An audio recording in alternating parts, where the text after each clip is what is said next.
No matter where you are in your guitar playing, beginner, intermediate, or somewhere in between, this lesson is a game changer. Because here's the truth.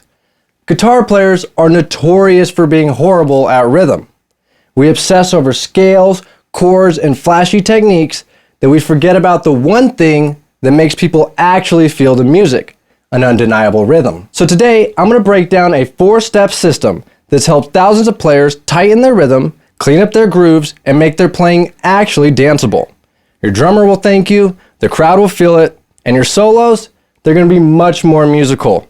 Because let's face it, if you mess up a chord, no one will notice.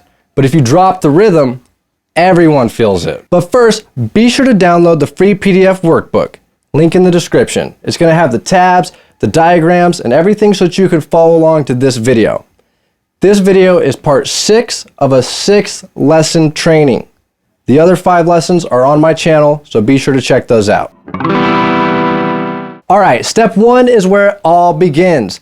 Rhythm starts in the body. Before you even pick up your guitar, if you can't feel the groove, then you can't play it. That's why when you watch famous musicians, whether it's a blues guy or a funk guy or a metal player, they're moving their body, they're tapping their foot, they're headbanging, they're locked into the rhythm. It's not choreography. So here's our first challenge. Put down that guitar for a second, let's bust out the metronome, and we're just gonna get a feel for the metronome, okay? I got it at 80 beats per minute. What I want you to do is I want you to get in the habit of always tapping your foot to the quarter note. You see that? Now, I'm exaggerating because you can't see my foot, but every time you pick up your instrument, I want you tapping your foot to the quarter note. It's what we call stupid foot, okay? Because that foot is just boom, boom, boom, boom. It doesn't matter what you're playing. Now, the next part of this exercise, this is where it gets fun. All you're gonna do is clap on beat. And you wanna be precise. It's so much harder than it sounds. All right, so I'm gonna try and do this. I'll probably botch it and then you'll hear me lock in and then it'll go away. The goal is to sink in so good that the click of the metronome disappears. All right, let's see if I can do it.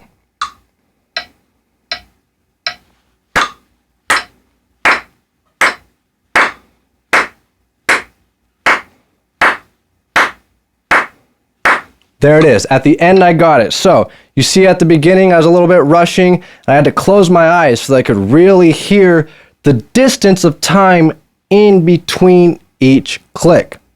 That's where you want to focus on. Most guitar players skip this step.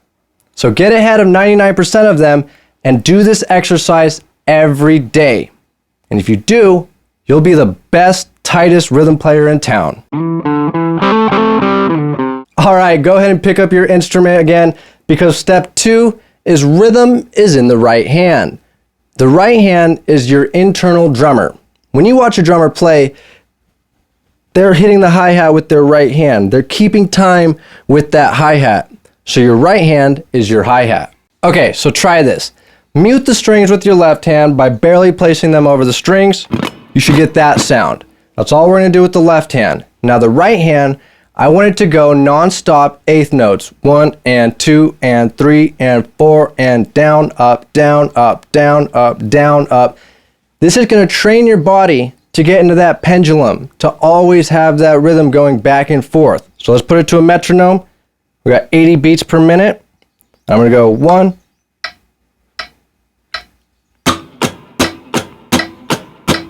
1 and 2 and 3 and 4 and.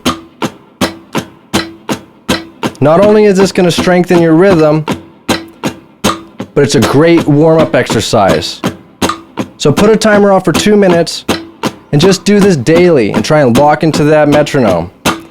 Now, I was a little bit off because I'm talking and playing at the same time, but I want you to focus on that click, just like we did with the clapping. This is one of the biggest breakthroughs I've seen with my students.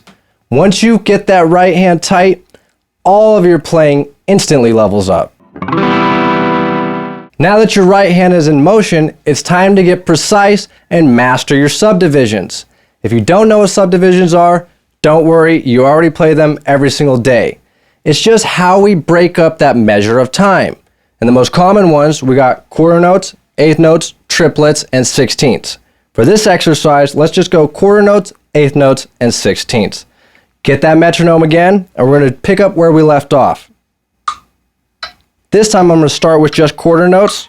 2, ready, go.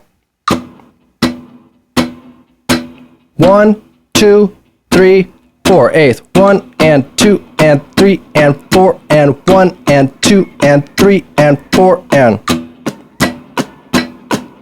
Ready for sixteenths when you're ready? It's like this. 1E and a 2E and a 3E and a 4E and a 1E and a 2E and a 3E and a 4E and a. Again, we're developing that internal drummer. If 80 beats per minute is too fast, go down to 70. Go down to 60. It's not about speed, it's about precision.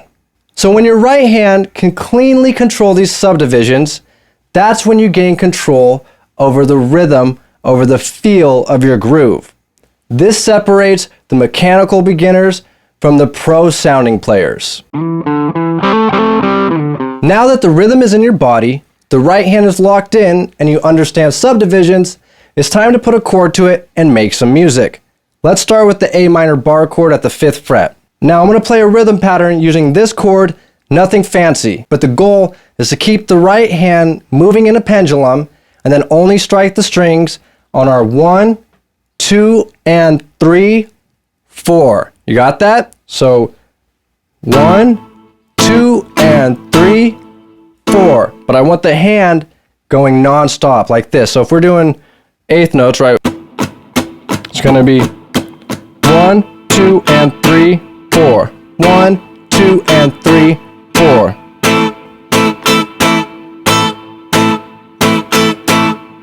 It's not. You see the difference? Once you've got that locked in, try using some other subdivisions. Let's do a 16th note thing. So 1E and a 2E and a 3E and a 4E and a.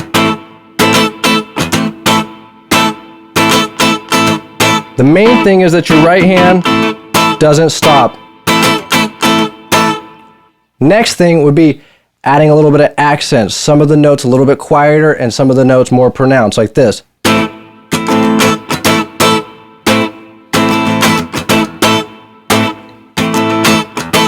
So you feel where that accent is. Bap, bap, bap, bap, bap, bap, bap, bap, bap, bap. This is where rhythm guitar becomes music. You're not just playing a chord. You're making it musical. You're making it fun to listen to. You're making it fun to play. So let's recap. Rhythm starts in your body. If you can't feel it, you can't play it. Your right hand is your internal drummer. Keep it moving even when you're not strumming. Subdivisions give you rhythm control and feel. Master them and your timing becomes elite. And finally, bring it all to life with real chords and patterns. That's where practice turns into music. So this wraps up our 6-part training, Guitar Level Up. Be sure to download that free PDF workbook if you haven't yet, because it's going to have the tabs to all 6 lessons. If you haven't seen the other 5, they're on my channel. Go check them out. And if you're ready to finally understand music theory easily and effortlessly, check out this next video.